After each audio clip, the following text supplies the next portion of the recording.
Today is Monday the 18th of May, and over the last weekend that's just passed, I finished writing Act 4 of my Draft 2 of Rules of Survival. If you're new here and you don't know what Rules of Survival is, I have an entire vlogging playlist where I go through the process of writing this book.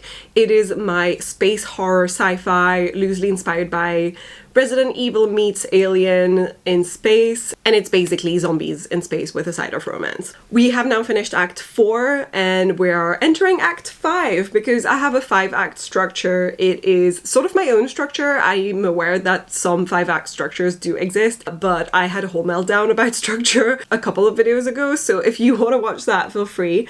Essentially, I have 5 acts and this is the last one in the book, so we're entering what should be the last 15 to 20,000 words of the story.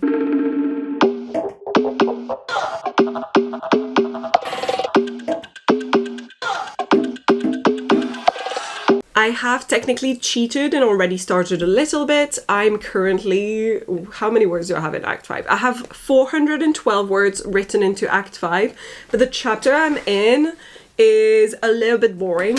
And I did leave myself a note saying that.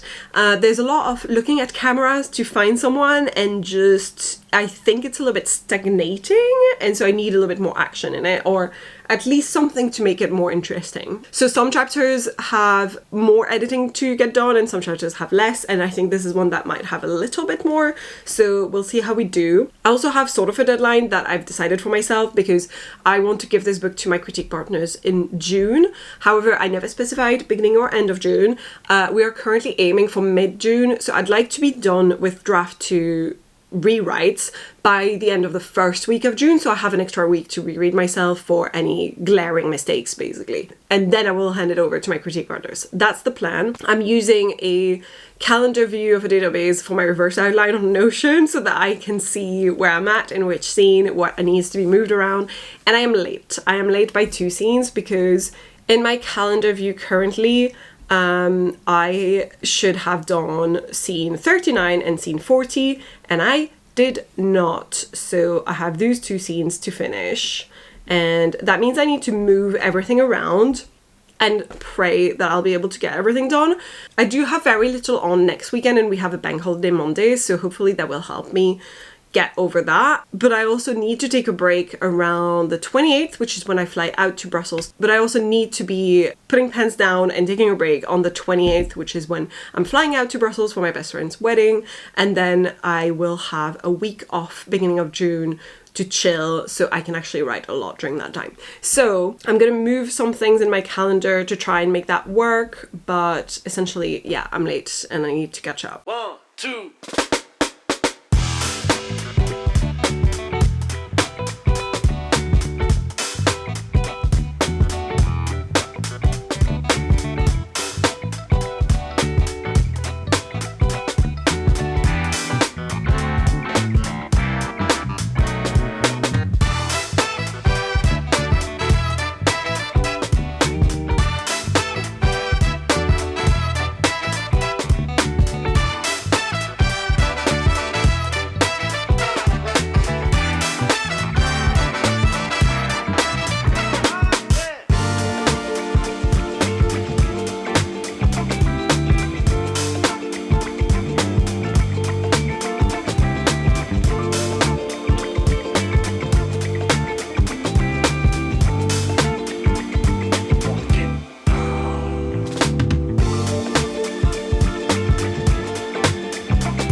Okay, so today is Tuesday the 26th of May and I am currently sitting at 97,000 words for Draft 2.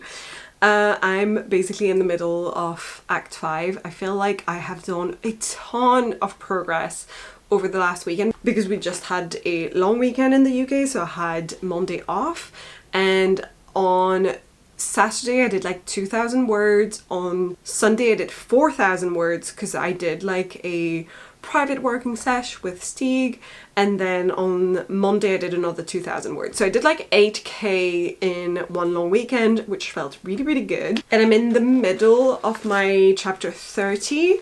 I've got like another scene to patch together with a previous scene because they shouldn't really be split, but on the other hand they are like separate locations. It's just that I don't really need like a hashtag to split up the two scenes. I kind of need more like a quick paragraph to say what happens between the two, which I have actually already written, so all I need is like to jump into the next scene after that. So I'm feeling good. There were a lot less changes in some of those chapters, which is why I got through them so quick. And then there was like a couple where I had to rewrite everything almost, or like half of the scene from scratch. And I still felt really good because I did it during the weekend. And so my brain was not fogged up from overworking myself, doing this right after a long work day or anything like that. It was pretty clear, and it was a lot easier to deal with the thinking part of rewriting a scene and essentially having like draft one words, because they were like brand new elements. So felt good about that. It is, however, like 33 degrees Celsius today, and it has been like really, really hot, similar temperatures over the long weekend, which is I think 91 Fahrenheit, because I was checking it for a colleague who's in the US. And yes, I am boiling hot. It is way too much to handle. So this doesn't help. And I also have to pack tomorrow because the day after, on Thursday, I'm going away to Brussels for my best friend's wedding. This is the last event related to it because I know that in previous vlogs you might have seen me talking about the hen do parties, the bachelorette party, and the civil wedding, and this is the third time I'm going, and last time, which is the actual religious ceremony and the big party and everything. So that's the last bit, and I will try to do a little bit of travel writing, but this time around I am going with my husband, so I will definitely do less writing than if I'm by myself traveling. So yeah. But the week after that, the first week of June, I'm also away at the seaside in the UK, in my in-laws' house by the beach. So I have the whole week off, and I will try and write around that time. Now, where I'm at in my schedule is actually really good, so I feel pretty confident about, you know, finishing things on time and everything because of how much I did over this past weekend. We have like 5 days left in the month. I am going to try and write a little bit today as well after work, and I will try to do a little bit of travel writing while I go to Brussels, and then hopefully I'll be able to write my epilogues when I'm at the seaside.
Today is Sunday the 7th of June. So this is a bit of an overdue update because I was traveling a lot, and then I was at my in-laws for the last week, and basically I didn't take with me any microphone or anything to film with my phone, so I didn't have any way to give you guys a vlog update. But I wrote the end for the second time in Rules of Survival. So I have finished officially writing draft 2. I feel so happy and proud, and there's so many elements of draft 2 that I'm just really loving and that I feel like made the book so much better than in draft 1. Even though I loved draft 1, this feels like such a genuine improvement in so many areas that I'm just really, really happy with it. Mostly, and because these are the last 2 chapters that I ended up writing, I added 2 sort of epilogues at the very end of the book. And these are major spoilers, so if you ever want to read the book, maybe don't watch this part, because I am going to talk a little bit through them.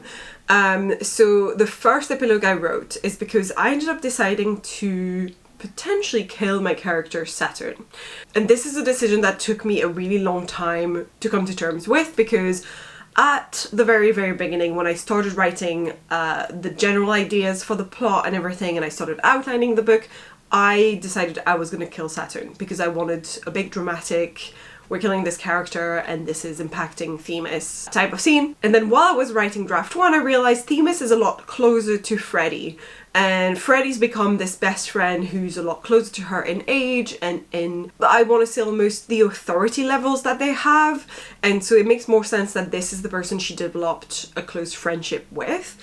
Saturn's character felt a little bit more detached. I think I didn't write their character in depth enough at the time, and it felt more like they had become this sort of like the kid they took care of rather than the best friend who's super close to my main character Themis.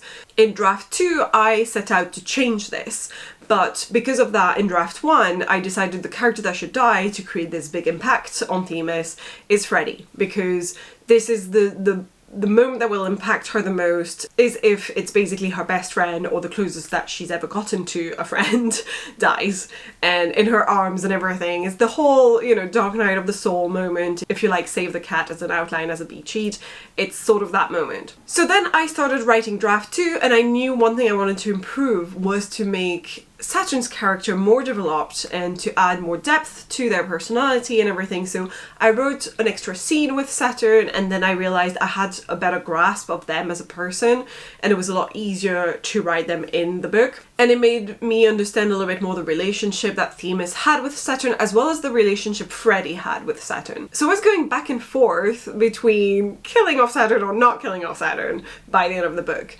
And then I thought, well, I kind of just don't have this moment that is such a classic in a zombie movie or TV show or book. The classic moment of a character has been bitten and hides it. And I hate these characters in general because I just want to slap them. And so I wanted to have this moment, but make it so you understand and you want to forgive the character because they have good reasons, as good as can be. And I also didn't want to make it so Saturn actually turns in front of Themis. So that wasn't the point of making this happen. Saturn doesn't tell Themis that they've been bitten because it's quite late in the day, it's towards the end of the book, and they realize they're probably going to die, but they think they have some time to help. And then they also understand, okay, I don't think I'm going to be one of these people that's immune, because they ask some questions. They're basically checking, could I be one of those people? Could I be safe? But most importantly, Saturn's plan is never to wait until it's too late and turn on the others and go with them and then kill them, right? That's never their plan. Their plan is to leave before it happens. So their plan is to make themselves last as long as possible because they are still helping the remaining team, which is just Themis and Axel, get out of there. And then their skill is still useful because they're great with computers, with hacking, with anything technology related as well. So they're still there trying to use their skills to save the other two before they can dip and go and essentially sacrifice themselves. Anyway, I had to change basically a big part of the last scenes where this happens, and I think I've made it emotional enough. I kind of wanted it to be Themis really realizing, oh, I saved no one. But I think that's the idea, is if anything, she went on this mission with this idea of it would be her last sort of almost suicide mission, big sacrifice, and she would try to save as many people as possible. But the reality is the only people she is saving, which is what matters, is essentially the people of Earth 2 by refusing whatever happens to bring back the substance to Earth 2. So essentially my only two remaining characters had to be Themis and Axel. So what did I do with Saturn in the end? I wrote an epilogue where Saturn is still alive. I wrote an entire epilogue chapter, which is third person POV rather than first person POV, because I wanted it to feel more like the explorer does this and does that, rather than being in Saturn's head.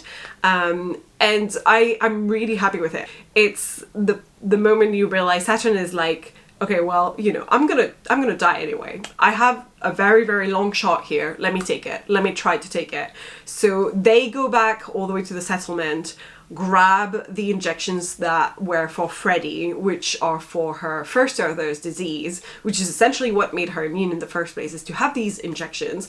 However, there's like a part where it's mentioned earlier in the book where it's like people reject it, so it's not going to work as a vaccine. That doesn't work. It would need to be modified. Something would need to happen for it to work. So Saturn goes back, thinking, well, I'm on the verge of dying anyway, I might as well try this, because even if it makes me sick and I reject it, what's the worst that could happen? That I still die? That I still turn?